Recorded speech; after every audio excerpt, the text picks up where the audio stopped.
26 de maio, começa agora o programa Hora e a Vez da Pequena Empresa. Confira no programa de hoje o advogado Marcos Tavares Leite falando sobre a possibilidade do governo zerar a cobrança da CID sobre os combustíveis. O economista Roberto Luiz Troster fazendo projeções de crescimento da economia brasileira para os próximos meses. O advogado Marcos Bernardini explicando se o Código de Defesa do Consumidor pode ser aplicado nas compras feitas via internet, além de muita informação.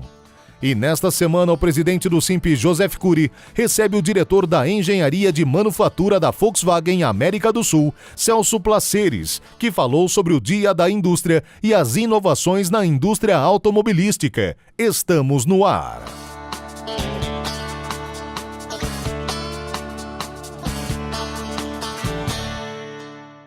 Com a paralisação dos caminhoneiros nesta semana, o governo sinalizou com a eliminação da CID, Contribuição de Intervenção no Domínio Econômico sobre os Combustíveis. Entenda o impacto desta medida com o advogado Marcos Tavares Leite. Uma das formas como o governo pretende minimizar o impacto desse custo dos combustíveis seria a eliminação da CID, Contribuição de Intervenção sobre o Domínio Econômico, que incide também na questão dos combustíveis. Essa contribuição tem caráter regulatório e a sua receita deve ser destinada para projetos e programas de infraestrutura no campo de transportes, também já bastante caótico no país. Por outro lado, ele condiciona a eliminação da CID combustíveis à aprovação no Congresso Nacional da eliminação do fim da desoneração da folha de pagamento.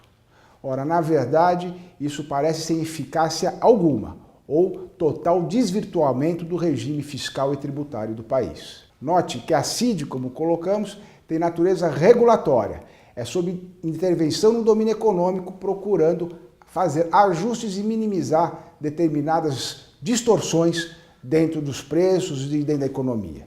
Por outro lado, aquilo que onera a folha de pagamento são contribuições sociais, cuja receita é destinada aos trabalhadores, ao FAT, o Fundo de Amparo aos Trabalhadores, ao Ministério do Trabalho, à Previdência Social. Portanto, se está eliminando uma contribuição e pretende que se criar ou onerar outras contribuições com finalidades e destinações completamente distintas, a menos que realmente o governo esteja fazendo essa transação com receitas tributárias também ao arrepio da Constituição Federal. Além disso, nós temos ainda, na verdade, uma situação em que não vai alterar nada os custos para o cidadão brasileiro, para as empresas, para os empregados e para o Brasil em geral. Porque nós estamos falando em eliminar o ônus de uma contribuição por um lado e aumentar o ônus em contribuições na outra ponta. Estamos eliminando, se estaria eliminando a CID combustíveis, mas aumentando, por outro lado, o ônus sobre a folha de pagamento, com um reflexo também para todo o país. Qual a eficácia dessa medida? Nós precisamos a destinação adequada dos tributos. Nós precisamos de um sistema tributário e fiscal adequado, coerente, simplificado e cuja destinação seja realmente empregada em prol do Brasil.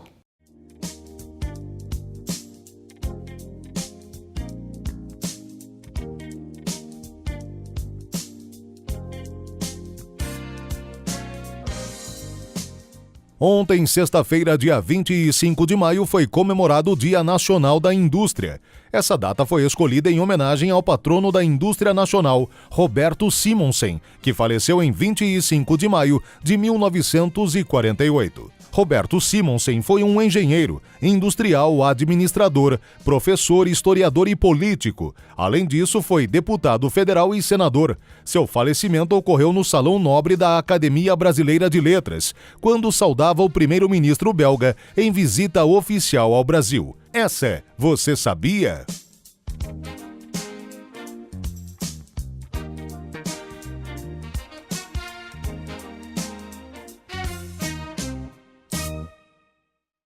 Nas últimas semanas, houve um arrefecimento do otimismo com o desempenho da economia brasileira esse ano. As projeções do PIB caíram de 2,9% para 2,5% E alguns cidadãos manifestam preocupação. Será que a recuperação não é para valer? A recuperação é para valer. Dois fatos influenciaram a queda de expectativas. A primeira foi um índice que é chamado IBCBR, que mede o total da produção econômica de bens e serviços do Brasil, apresentou uma queda. Isso se deve muito mais a um fator sazonal do que estrutural. Eu explico. O que acontece? Todos os meses o número de dias úteis varia, se há um feriado ou não, isso muda. Se é Dia das Mães, você acaba vendendo mais do que em abril, que você não tem Dia das Mães. Então, isso vai mudando e isso faz com que o produto tenha oscilações, quer dizer, ele não sobe em linha reta e também não cai, sempre vai oscilando. Então, você teve uma oscilação negativa, aliado ao que aconteceu na Argentina e o que aconteceu nos Estados Unidos, meio que esfriou o ânimo das pessoas, mas não tem justificativa. Primeiro, o Brasil tem um balanço de pagamento sólido. Segundo, outros indicadores, como as vendas de automóveis, produção de alguns setores, vendas de material de construção, estão surpreendendo para cima. A arrecadação tributária do último mês superou todas as expectativas.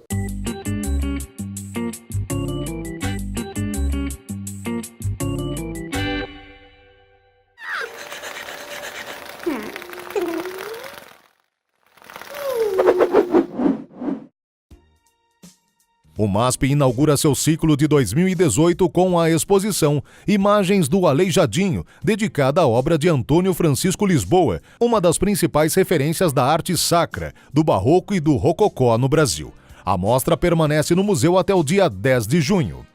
Imagens do Aleijadinho apresenta cerca de 50 obras, que incluem esculturas devocionais, além de mapas, gravuras, fotografias e pinturas, que contribuem para a compreensão do contexto e da influência do artífice mineiro na história da arte brasileira. O MASP situa-se na Avenida Paulista, número 1578. Confira!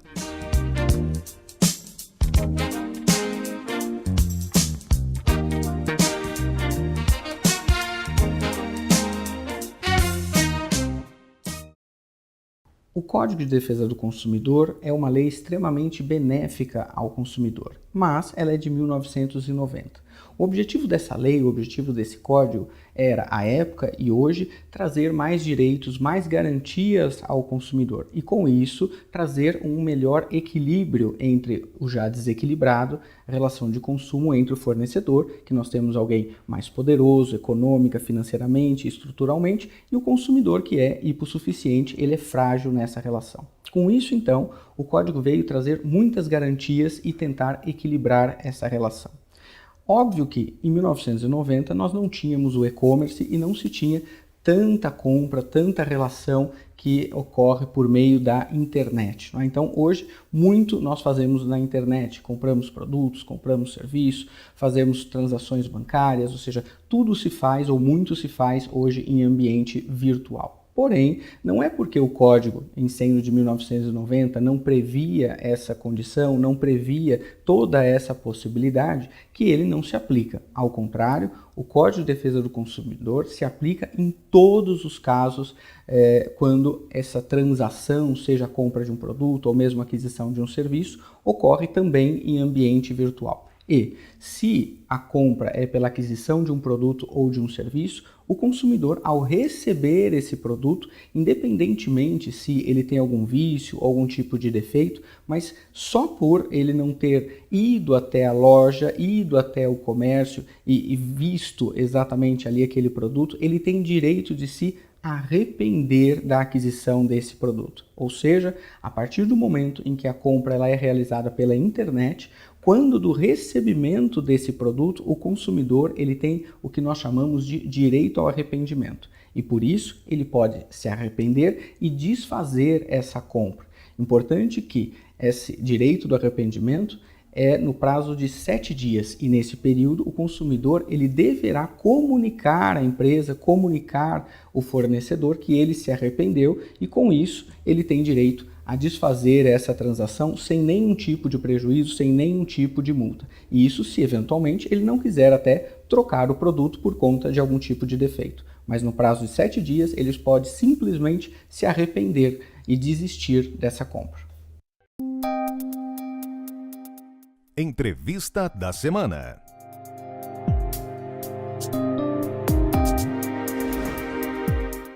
O nosso convidado de hoje é o diretor de Engenharia e Manufatura da Volkswagen América do Sul. Nos honra muito a participação do Celso Placeres aqui conosco. Olá, Curi. Prazer é meu. Privilégio estar aqui com vocês. Grande satisfação. Obrigado pela participação. Muito se fala do Dia da Indústria. Qual é a sua avaliação do Dia da Indústria? Bem colocado, Curi. A indústria brasileira, como se sabe, ela sofreu bastante nessa última crise. Nos últimos 3 anos foram extremamente devastadores para a nossa indústria. Se a gente olhar a competitividade da nossa indústria frente a outras nações, ela é realmente bastante complicada. Isso nos deixa numa desvantagem comercial com o resto do mundo, um mundo extremamente globalizado, bastante grande, né? Eu pego emprestado até uma pesquisa da CNI, onde ela pegou 18 países emergentes, dito economias emergentes, né? E dentre esses 18 países, o Brasil, infelizmente, ficou na 17ª posição. Em vários quesitos, né, que foram analisados a nível de competitividade, como infraestrutura, qualificação de mão de obra, disponibilidade de mão de obra, carga tributária, entre outros assuntos, né? Isso deixa a gente bastante triste. E o tópico que a gente vai abordar aqui hoje é bastante interessante para tentar reverter esse quadro. O brasileiro precisa trabalhar para reverter esse quadro da indústria. Sem dúvida que a indústria precisa reverter esse quadro, ela precisa se tornar competitiva. Como é que o senhor encara a inovação? O Brasil, no tópico inovação, é outro fator que está bastante carente, né? Numa pesquisa que eu vou pegar emprestado da Universidade de Cornell, da Suíça, onde ela analisou 127 economias mundiais a nível de inovação. O Brasil ficou na 69ª posição, infelizmente muito triste para a gente. E o nosso déficit de tecnologia para avançar com a nossa indústria e ser realmente competitivo é tão grande que a gente tem que ir além da inovação. Nós temos que ir para a disrupção. Muita gente ouve falar das tecnologias disruptivas, como isso pode ajudar. Eu tenho um exemplo que eu gosto bastante de usar, que é muito simples de todos entenderem. O que é disrupção, afinal? Quem tem cabelo branco como nós, lembra-se que eu via música 30 anos atrás usando o famoso disco de vinil, né? Uma leitura analógica, precisava daquele trambolhão, aquela vitrola. O que foi a inovação? Foi o evento do CD player, né? Uma mídia menor, com uma leitura digital, né? Que cabia muito mais informação naquela leitura. E o que vem a ser afinal a disrupção? É o Spotify. Você não precisa mais de mídia nenhuma, a música está no ar, você captura ela com qualquer smartphone que você tenha, né? A gente já precisa, na indústria, ir para este lado da disrupção. Existem vários passos que têm que ser tomados até se atingir uma indústria 4.0, a disrupção, etc. Uma delas é digitalização. Qual a sua avaliação e o que o senhor recomendaria? Sem dúvida nenhuma. A digitalização ela é o pilar principal para um dia você ter a manufatura avançada ou a chamada indústria 4.0, que os alemães batizaram, né? Inclusive foram os precursores lá em 2012 da indústria 4.0. Nós na Volkswagen a gente vem trabalhando já em digitalização de processos desde o ano de 2006. Né? A gente criou uma estrutura que a gente chama de fábrica digital, ou seja, qualquer novo processo ele é criado primeiramente de maneira virtual. Quando você tem todo o seu ambiente fabril, suas linhas de manufatura digitalizadas, permite que você possa fazer a concepção de processos também de maneira digital. E você simula isso à exaustão. O que você ganha com isso? Além de velocidade, você ganha assertividade, porque todos os erros que você tiver, eles vão ser amplamente vistos nas simulações. É muito mais fácil você errar no ambiente digital, que não vai custar nada, do que mais barato e mais também. barato, né, e gasta menos tempo do que você implementar, viu que errou, para depois refazer isso, né? E outro paradigma que precisa quebrar, muita gente acha, não, só as indústrias grandes, as multinacionais, é que podem partir para a digitalização, que tudo isso custa muito caro. Isso é um lado totalmente, tem que colocar isso de lado, porque é um engano total. Se você for ver todos os meios que você precisa para uma digitalização, os computadores industriais, aqueles chamados PLCs, programadores lógicos controláveis, sensores. A cada ano que passa, isso não fica mais barato, ele despenca de preço. Esses robôs industriais, né, que infelizmente o Brasil não produz, né, é aí um gap na nossa indústria, né, a gente já deveria produzir robôs industriais. Há 10 anos atrás, um robô industrial a gente importava por mais ou menos 40, 43 mil euros, nessa faixa de preço. Hoje, você compra o mesmo robô por 20 mil euros. Ou seja, caiu a menos da metade num período de 10 anos e continua caindo de preço, pela escala que isso vem sendo produzido. Então, todos têm essas tecnologias de digitalização hoje de maneira muito acessível a nível de preços, né? Agora, a digitalização passa por alguns estágios. O que o senhor acharia importante salientar nisso? Pegar e colocar todo o teu processo fabril no computador, colocar etapas importantes, com a avaliação e o expertise da sua experiência acumulada nesse processo? Bem, a digitalização é uma cultura que numa empresa ela tem que ser top-down. Não adianta você querer que isso parta do seu nível operacional. Isso tem que fazer parte da missão da sua empresa e você tem que colocar que sem isso você não vai ter uma sobrevivência no futuro. É a forma que você tem de ser mais produtivo com custos menores e com isso você acaba sendo competitivo, né? Então, a primeira coisa que você precisa fazer é olhar para dentro do seu negócio novamente e verificar o que realmente vale a pena ser digitalizado. Não é você contratar uma empresa e sair digitalizando tudo. Na realidade, você não contrata um fornecedor para digitalizar a sua empresa, você contrata um parceiro. Uma empresa de tecnologia, pode ser até uma startup, que vai viver com você por pelo menos uns 5 anos, te ajudando a entender o seu negócio e verificando qual, dentro da complexidade do seu processo produtivo, aonde vale a pena você realmente digitalizar para colher uma informação. E muita gente fala, não, eu digitalizei tudo, eu tenho informação de tudo. Se essa informação não for transformada num dado para tomada de decisão, por exemplo, gerir uma complexidade no seu processo, essa informação não serve para nada. É o tal do software analytics, você já deve ter ouvido falar. Claro. Agora, no primeiro momento, essa digitalização, essas informações são analisadas pelo ser humano. Pode até ser. No segundo momento, ela pode se tornar uma inteligência artificial ou uma inteligência cibernética, né? É o que o americano chama de machine learning. O computador passa a interpretar essa informação e traduzir em dados para tomada de decisão. E a tomada de decisão no primeiro step, como você bem disse, pode ser pelo ser humano e mais para frente pode ser tomada pela própria máquina. Isto acaba evoluindo em um processo na indústria 4.0. E a Volkswagen, me parece, que já tem na sua realidade, no seu dia a dia, a indústria 4.0 sob seu comando. Temos sim, nós não somos uma indústria 4.0, isso vai acontecer de uma maneira gradativa, isso vai acontecer lá para 2030, 2035. Nós já temos células 4.0, nós temos células onde todos os elementos daquele processo, por sua complexidade, eles trocam informação entre si. Essa informação é coletada por um computador. Vou te dar um exemplo muito simples. Por favor. Colocar a etiqueta na portinhola do tanque de combustível. No seu carro, por exemplo, você abre a portinhola, tem uma etiqueta. Tem o tipo de combustível e a pressão dos pneus. Você imagina numa linha de montagem, pegar um exemplo da linha da Volkswagen Anchieta, temos 4 fábricas, uma das fábricas na rodovia Anchieta, nós temos 15 variações de etiqueta. Você imagina a chance que o homem tem de pegar a etiqueta errada e colocar na portinhola. Muito grande. Muito grande. Nós aplicamos nessa célula a indústria 4.0 sem colocar um robô, continua o homem lá. Mas nós deixamos o homem com uma rastreabilidade, ele não erra mais. Como? O carro que vem na linha, ele já troca informação wireless com uma prateleira que tem luzes, um sistema que a gente chama de pick to light. O carro dá informação para um computador que acende a luz de uma prateleira que ele vai pegar exatamente aquela etiqueta. Você pode me falar, Celso, e se o cara aquele dia estiver bravo e resolve pegar a etiqueta errada? Não, é simples, colocamos um sensor que você compra em qualquer esquina de presença na mão da pessoa. Então vai certificar que ele pegou da prateleira certa. E se ele insistir em pegar da errada, o que acontece? Para a linha. O computador daquela pequena prateleira com luzes vai parar a linha, vai soar um alarme para que o oficial da linha, o chefe da linha, venha ver o que está acontecendo. Todos os conceitos da indústria 4.0 numa célula Né? Quanto nós gastamos para fazer isso? R$37 mil.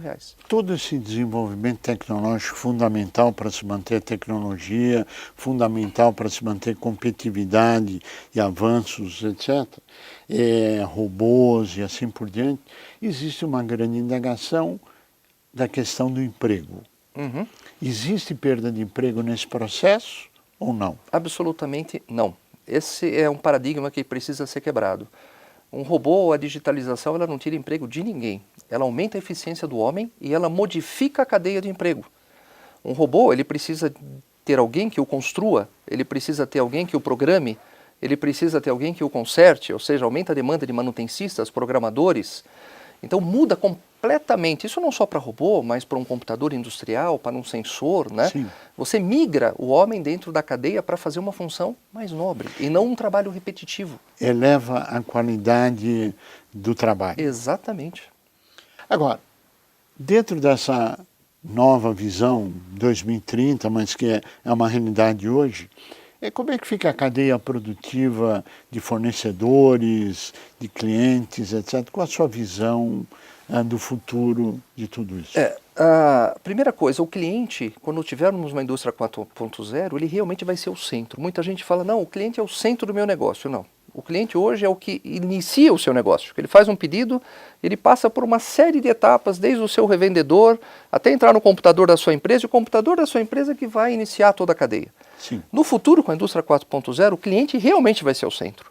Porque quando ele fizer um pedido, ele starta toda a cadeia. Ele faz o início de toda a cadeia. E isso permite que você consiga ter uma logística programada, faz com que você reduza estoques. Estoque é um custo morto, não só para a indústria principal, mas para o que a gente chama de Tier 2, ou para os fornecedores que entregam as peças para as indústrias, que entregam as peças para nós, né? Toda essa cadeia pode ser otimizada muito quando tudo isso estiver interconectado. E quem vai iniciar todo esse processo, no futuro vai ser o cliente, né? Mas isso precisa estar digitalmente conectado. Agora, existe uma inovação tecnológica do 4.0 num produto hoje fabricado pela Volkswagen? Temos sim. Eu falei muito de inovação de processo, mas isso também se aplica aos nossos veículos, né? Eles já nascem hoje com um conceito de inteligência e de digitalização muito grande, né? Vou te dar só um exemplo. Até 10 anos atrás, os carros normalmente tinham 10 módulos eletrônicos, ou mini computadores, né? Os carros que nós estamos lançando atualmente têm nada mais nada menos do que 43 módulos eletrônicos, né, que comandam absolutamente todas as funções do carro. Nós lançamos um produto chamado Virtus recentemente, que ele tem um primeiro manual chamado cognitivo. Não tem mais aquele livro grande no porta-luvas que ninguém lê. Você baixa um app no seu celular, né, e nesse app você tem todas as informações do seu produto. E por um comando de voz, você extrai qualquer dado do carro. E o mais interessante, aí você já tem o tal do machine learning, ou seja, a máquina aprendendo.